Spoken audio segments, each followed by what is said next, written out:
Live from downtown Detroit, home of WDIV and Click on Detroit, Local 4 News at 6 starts now. They used to be the competition. Now one furniture chain giving opportunities to art van workers who are looking for new jobs. And the closings and cancellations keep piling up due to coronavirus, and we're getting a look at how remote learning would work in one local school district. Good to have you with us at 6. The coronavirus pandemic having an effect in so many different ways now on our everyday lives. Breaking news into our newsroom now. A third person in Michigan has tested positive for the virus. That's all the information, though, that the state has released at this point. Yeah, and also breaking, Ann Arbor public schools will be closed for 3 weeks. The same goes for Saline Public Schools.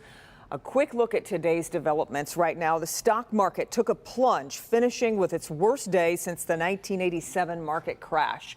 The sports world getting hit hard as the NCAA has canceled March Madness. Also, Major League Baseball, the NBA, NHL, and major college conferences have all pressed pause on seasons and tournaments. Major attractions such as Disneyland in California and Broadway in New York will be shut down this week. Here at home, Beaumont Hospital has created a hotline and a list of visitor restrictions.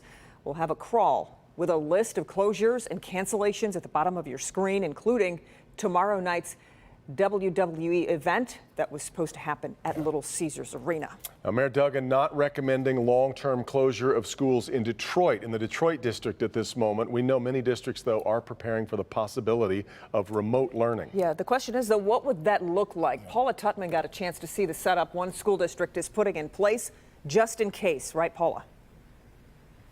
Yeah, and you know what? No pun intended, I promise you, but this really is textbook definition of proactiveness. You just talked about school districts that are closing for several weeks. Well, the Rochester Community School Districts, they know that that may be a possibility for them. They don't want that to be time off or vacation. They're getting ready just in case to keep learning going. They're so not used to the non-touchscreen. Today, instructors for the Rochester Community Schools District are preparing for remote learning. That means that we're going to use our computer platforms to connect with our students on a long-term basis in order to provide world-class instruction. These computer programs have been used in the past for enrichment. A teacher records a lesson or live streams a lecture, and so the basic infrastructure is in place. And this is what they would see if they were in front of me every day anyways. But now that infrastructure is being broadened, expanded, just in case the school system has to shut down because of the COVID-19 strain of the coronavirus. This is kind of stuff that we do anyways, but now we're just gearing it up to that extra level. I can have kids respond to this poll, I can have them respond to questions, and I get that feedback in live time as we go through this. The beauty of technology is that with some of these programs, teachers can actually know who is present and who is truly present for the lesson, even if the student is at home. And when they get the code, it will tell me if they're logged in, if they're online. It'll turn red if they actually leave the learning environment. So we have a way to track who's on and who's not on as we're going through it. In this district, not every student has connectivity. And so the district is surveying parents to find out who has computers and Wi-Fi at home and who doesn't. Really looking at all of our resources and our vendors to see where we can get additional limitations or restrictions removed from, say, access or licensing, things like that, so that we can better support that remote learning environment. Though this only solves one of the problems if schools have to be shut down. Because I'm a private contractor, so you know, for me to stay home and help him there would be difficult, and you know, those are my concerns right now. Yeah, and those are very real concerns. This is complex stuff. At least the school system is trying to make sure that all students will have laptops and computers so they are able to learn from home if they have to. But that parent thing, guys, that's going to be the next big story. And that is, how do parents deal with it if their children are not in school and they've got to go to work? Yeah, it's going to be huge. Right. Yeah, it is. Yeah, let's stay with the complexities that Paula just mentioned, because you are no doubt seeing a lot of information, but also misinformation online about the coronavirus. Our Dr. Frank McGeorge is putting some of those claims to the Truth Index to see just how true it really is, and he joins us with a curve that's been attracting a lot of attention, people talking about it on social media. What's it all about? Well, Kim and Devin, there are actually several variations of this going around, but one is created by the University of Michigan that's been shared a number of times. Take a look. It shows two curves. Now, the blue one shows a rapid increase in cases if measures are not taken in the community to reduce spread.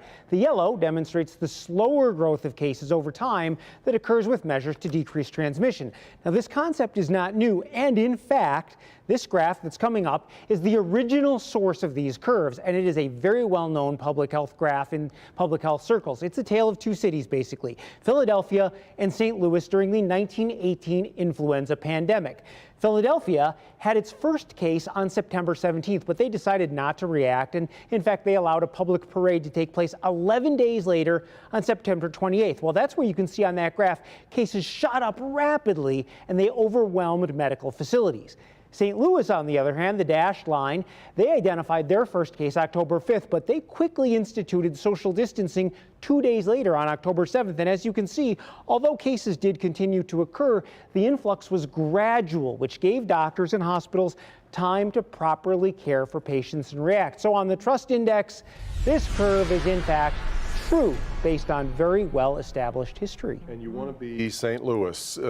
Exactly. Maybe you have to deal with it for a longer period of time, but fewer numbers. It doesn't overwhelm the system, and that's really the point of all the measures that we're taking. We want to be St. Louis and not Philadelphia. So important. Okay, thanks, Doc. A lot of people telling us they can't find hand sanitizer right now on store shelves, and there are a lot of, I'm talking about online, a lot of recipes popping up for making it yourself at home. Yeah, here's the most important thing to remember, though, straight from the CDC. Any effective hand sanitizer must be alcohol-based and contain at least 60% alcohol. So that means whatever's in your liquor cabinet won't get the job done. One expert chemist is recommending this, a mix of 2 parts 99% rubbing alcohol, 1 part aloe vera gel.